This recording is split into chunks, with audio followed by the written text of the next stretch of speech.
Oliy ta'lim muassasasini bitirayotgan yoshlar uchun kasbiy taraqqiyot, shaxsiy o'sish va mustaqil hayotga qat'iy qadam qo'yish imkoniyati.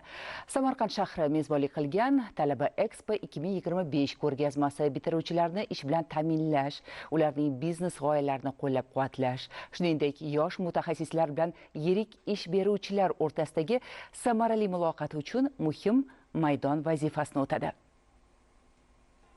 Xabaringiz borki, joriy yilning 14 fevral kuni davlatimiz rahbarining mamlakatimiz yoshlari bilan o'tkazgan muloqotida yoshlarning ilg'or g'oya va tashabbuslarini qo'llab-quvvatlash, ularni har tomonlama rag'batlantirish masalasiga alohida e'tibor qaratilib, bitiruvchi yoshlar bilan ishlashning mutlaqo yangi tizimi yo'lga qo'yilishi aytilgan edi. Oliy ta'lim tashkilotlari bitiruvchilarining ishga joylashishiga ko'maklashish bo'yicha qo'shimcha chora-tadbirlar to'g'risidagi Prezident qarori qabul qilinib, Milliy bank va Oliy ta'lim, fan va innovatsiyalar vazirligi hamkorligida kelajakka qadam dasturi amalga oshirilishi belgilandi. Respublikamizning barcha hududlaridagi oliy ta'lim tashkilotlarida kelajakka qadam markazlari tashkil etildi. Bu esa har bir bitiruvchi talaba uchun oliygoh hududidan chiqmagan holda o'z biznes g'oyasini tayyor loyihaga aylantirish va qulay moliyalashtirish imkoniyatini yaratmoqda.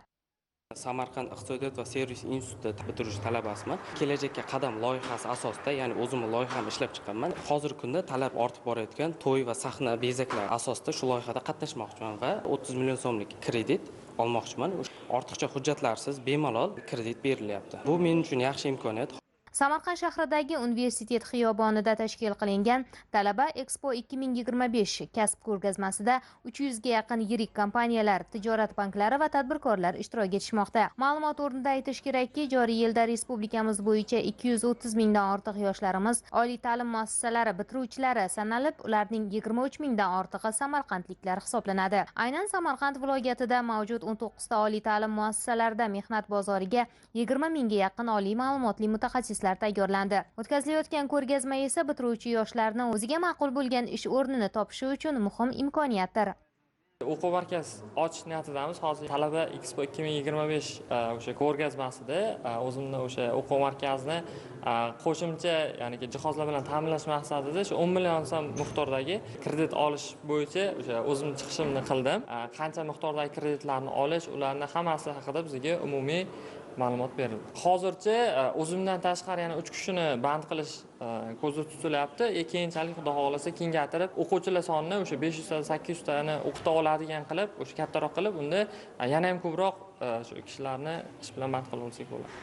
Bitiruvchilar bilan ish beruvchilar o'rtasida o'tkazilgan muloqotlarda mavjud ish o'rinlari, ish beruvchi korxonalarning imkoniyatlari, shart-sharoitlari xususida ma'lumotlar berilib, bitiruvchi talabalarning biznes g'oyalari taqdimotlari ham tashkil qilindi. Kelajakka qadam markazi xodimlari tomonidan o'sha biznes loyihalar o'rganilyapti, istiqbolli g'oyalarni tanlab olib, kelgusida amalga oshirish uchun jarayonlar ketmoqda. Kelajakka qadam dasturi doirasida 10 million so'mdan 1 milliard so'mgacha imtiyozli kreditlar ajratiladi. Talabamiz kelib murojaat qilib, qaysi yo'nalishda, qanaqa istiqbolli yo'nalishda qilishmoqchi, qaysi miqdorda kredit kerakligi bilan barchasini tahlil qilamiz, o'rganamiz va bitirayotgan talabamizga to'g'ri yo'nalishda maslahatlar beramiz.